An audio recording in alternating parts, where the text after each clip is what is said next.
Well, year six, as it said in your lockdown learning for this week, we're going to do some writing based on this book called Until I Met Dudley. We're going to start by reading some of the sections of this book. We're going to plan a piece of writing and we're going to do the very beginning of it this week, but we're going to continue it next week, so it will actually spread over a couple of weeks. But it starts off with this book, Until I Met Dudley, and it's a book about how everyday things really work, but also about how you might imagine they would work. So I'm going to read you a couple of sections, and then on the blog I'm also going to post you photos of one of those sections so that you've got it for a bit more reference rather than just hearing it on the video. And you'll get the idea, I think, as we go along. So the first page we're going to read is this one. I'll let you see the images first. And it said, "I thought I knew how a toaster worked. When you put the slices of bread into the toaster and push the handle down, an alarm goes off underground, alerting the toast gnomes, who spring into action. A friendly dragon toasts the bread with his fiery breath, although sometimes he breathes too hard. Cogwheels and conveyor belts, treadmills, telescopes, it's all so simple." They have this elaborate mechanism, including the dragon, all leading up to the toast appearing on the breakfast table there. And it says, "Until I met Dudley." And then when you turn over to the other page, you have something that looks much more technical, and it's got a diagram with labels of different things, and it's got a step-by-step explanation of how the toaster works. Dudley showed me how a toaster works, by the way. This is Dudley. He knows a lot. Dudley showed me how a toaster works. Number 1. A toaster needs electricity to work, so check it's plugged in and that the power is switched on. Pop a slice of bread, or 2 if you're hungry, into the slots in the top. The bread nestles inside the toaster on a rack that is attached to a spring. Number 2. Zip. When you pull the toaster handle down, the spring stretches and the rack moves down. Click. The rack is now locked in position with a small catch. Number 3.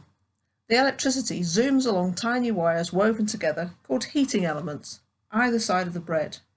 They are so hot that they start to glow, heating up the soft bread and turning it into toast.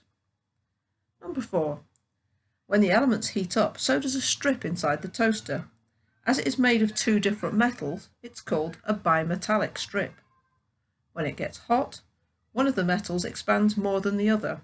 This makes it bend so it touches the tripping plate, which is that bit there in the middle. Number 5. As soon as the bimetallic strip and tripping plate touch, pow, they make an electric circuit or path. Number 6. Then the electricity surges along the path into an electromagnet. As the electric current passes through the magnet, it trips the catch that holds down the rack, then, boing, the rack springs up and pop, out comes the tasty toast. Pass the marmalade, Dudley.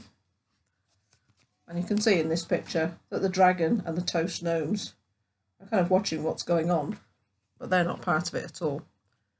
So we've had the characters' imaginative idea about how a toaster works, and then the more technical explanation of how the toaster works.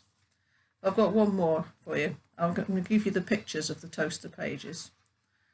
So I'm going to read you one about the fridge as well. "I thought I knew how a fridge worked.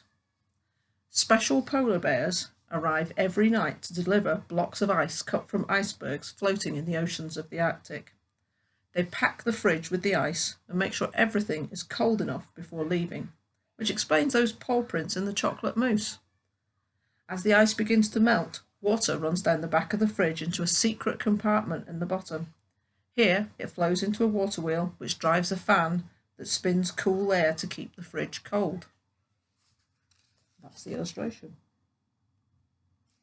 Until I met Dudley. Dudley showed me how a fridge works. Number 1. The fridge is a big box which keeps food cold so that it stays fresh longer. It uses an ingredient called a refrigerant which runs round and round pipes hidden in the walls of the fridge.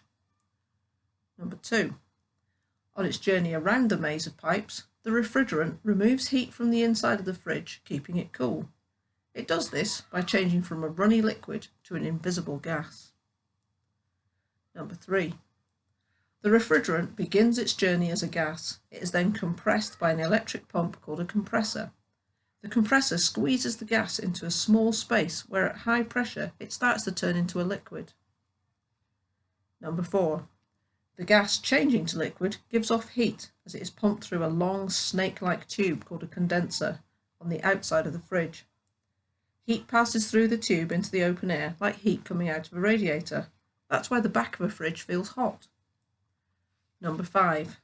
Then, as the cold liquid flows into a wider tube in the evaporator, the pressure falls and, hey presto, the liquid turns back into a gas. The cold gas starts to absorb all the heat from inside the fridge like a bath sponge absorbing water. That's how the fridge is kept so cool inside. Number 7. The warm gas now continues its journey through a pipe back to the compressor pump, where it begins another cycle around the fridge. And all of the details of the different parts of the fridge, different diagrams of how it all works, are all included in Dudley's explanation.